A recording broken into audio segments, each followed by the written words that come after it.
Hi, I'm Steve with Concordia Supply, and I'm excited to introduce to you and spend some time with a dear friend of mine, Costi Keenan, who is a missionary in Romania and is just a servant of God, has an awesome heart for his people. And Costi, why don't you introduce yourself and tell us a little bit about yourself?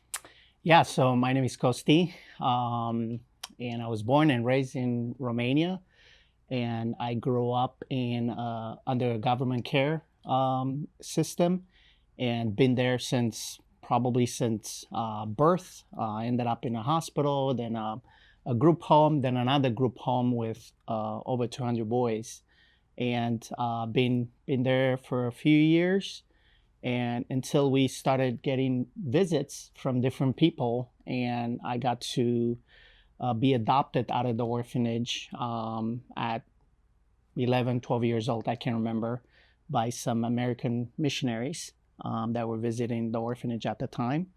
And I was part of our first camp ever from the group from America would come in and would organize camps with us, and we're able to be part of those camps. And what happened at those camps is they would introduce God, or they talk to us about Jesus, and we would do all sorts of things. And every night they would set us down, and they would have like a small Bible study, and that's when I found out about God and about Jesus himself. And yeah, a lot of cool things were happening there, and we got to experience all of it. We got to experience even from people that were hanging out with us or playing with us. Just the fact that they wanted to get to know us. They wanted to embrace us and love on us, and a lot of amazing things were happening. Mm-hmm. So, all right. So you grew up without parents in orphanage. Yeah. But now you have parents. Explain how that journey went on. Yeah. So as I mentioned, I was adopted by the family that visited Romania. They actually ended up moving to Romania full time, and they actually continued their work with us kids in the orphanages. And we got so close to each other, so connected to each other, that one day they asked me if I would like to be adopted by them. And so, of course, I am just learning what a family looks like, what a parent, mom and dad look like. And they also had kids of their own. They brought their 3 kids with them, and even my relationship with their kids was closer and closer. It was really cool thing what was happening. And then eventually by adopting me, they were able to like take me out of the orphanage and living with them full time. And they became my parents. They became my family that I wouldn't have otherwise. And yeah. And then share how you ended up meeting your wife, coming to the States for a little bit, and then God brought you back. Yeah. I think ever since 99, people continue on coming every summer, usually in the summers, and they would continue ministering to us. And I moved out. My parents were there full time, and they just kept receiving teams. And out of those teams, my wife Elizabeth today, she was part of those teams, and she would come. Actually, she would come in the summers, and we would do Christmas events as well, Christmas parties for kids in the orphanage. And so she was part of those groups as well. So she would come at least once or twice a year. But it was one of those years, actually, it was the first year that she ever came that I got to know her. She was 15 at the time. I was 17 at the time. And even then, I fell in love with her.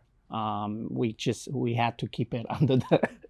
She was there for a purpose, and I didn't want to mess up that purpose. But later on, as grew up in years, we ended up at a Bible college together, and we did schooling together.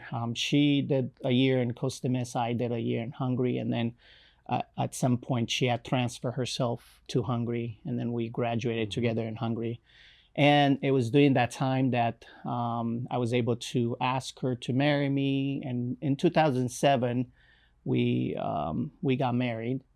And it was around that time where I had the opportunity of coming and actually doing the wedding in America, in California.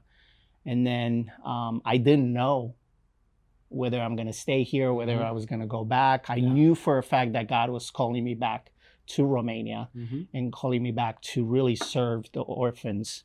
But the Lord had different plans. So I ended up living in America for a few years. And got a regular job here, my first job ever in America. And we also did some ministry in Mexico. A lot of the time, a lot of weekends spent in Mexico. And then at some point after a few years, we went to Mississippi, and we're there for about 9 months. And we returned to California at some point, and that's when I had heard from you. You had sent me a text or calling me about needing some help at the warehouse.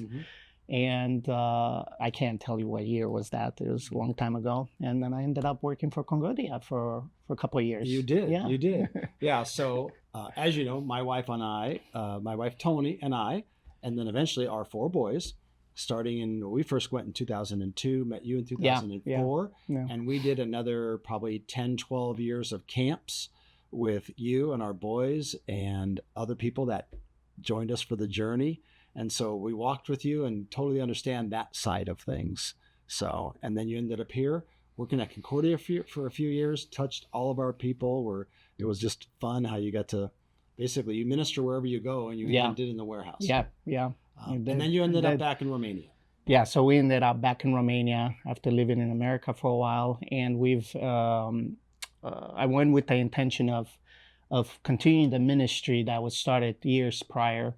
And we actually established a ministry called Refuge Center Romania back in 2016. I remember that even that day when my wife and I were signing paperwork. We have to make it legal so that we're able to go into the orphanages.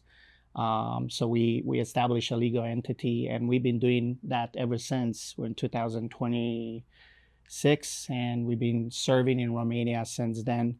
And then with that, 5 years ago, we've also planted a church with our friends. And now we minister to the kids on a regular basis, but we also introduce them to our church services. So a lot of the kids that we serve, we work with, they also get to come to camp. Come to church every Sunday. And in during this time of service, we also organize camps during the summer, kind of the camps that we are doing together. And so it's my heart that the kids, the door really opens the door when you get the kids for like 5 or 6 days, because they get to know full on about God and about how God can save their lives through what Jesus did. And so we introduce the gospel every time. And through that, a lot of the kids actually come to know the Lord and actually give in their life to the Lord. And most of these are either orphans or disadvantaged, kids in a rough spot. Kids that don't have the opportunity to hear about God himself, otherwise. And we have one of our highlights, we have a lot of the kids that have actually come to know the Lord and have been baptized. And actually some of our regular services on a Sunday giving, it's not like a normal service. Where a pastor's up in front, we actually do we circle up and we do our service through that. We start with just very comfortable, very easy. We start with a word of prayer. We ask if they have any prayer requests, and then easily go into a book that we're going through, And so that's how our church services go. And a lot of them come even after having our regular camps every summer. We introduce, hey, now that you have come to know the Lord, and I would like to introduce you to what a fellowship means in a church, what a church means, what a churchgoer means, Cool. And so they get to be a part of that as well. So awesome. All right. I think that's a pretty good overview. Introduce to us your family. Tell us. Yeah. So you got a house full. We have a house full. My wife and I have been married for 19 years. Actually, Cinco de Mayo was 19. and we have 3 biological girls. We have Anna Rose, that's 17. We have Jasmine, that's 16. And we have Elsa, that's 12. And then we brought into our care, into our home, 2 precious girls, Georgiana and Emmy. Georgiana's 5 and Emmy's 2. And they came with some challenges. They came with some health problems. And they've been with us for, Georgiana's been with us for about 5 years. And then Emmy's been with us for a couple of years now. And so, yeah. Yeah, that's amazing. You brought them out of severe medical challenges. They still have some. Yeah. But now they got you guys. They got big sisters and so on. Yeah. Awesome. Anything in particular that we can be praying for in the future as we look forward to what you're doing? Obviously, all the ministry that you'll be doing, but is it that? Anything else? Yeah, right now we have a land that we've had for years, so we're praying through building up a community center for a lot of the kids, or the older kids that are coming out of the system, that are coming out. And we also have a portion of a land that would like to build our own home onto. So there's a lot of, we'd like to continue praying through that God will open the doors for us to be able to do that, and just pray in general for the ministry in Romania, ministry even with our girls, because it's a huge challenge to trying to make sure that they're well, even health-wise. And so, and then pray for our family in Romania. So, okay. All right. Good job. Thank you for having me. Yeah, we love you. We love your family, and we love your ministry. Thank you.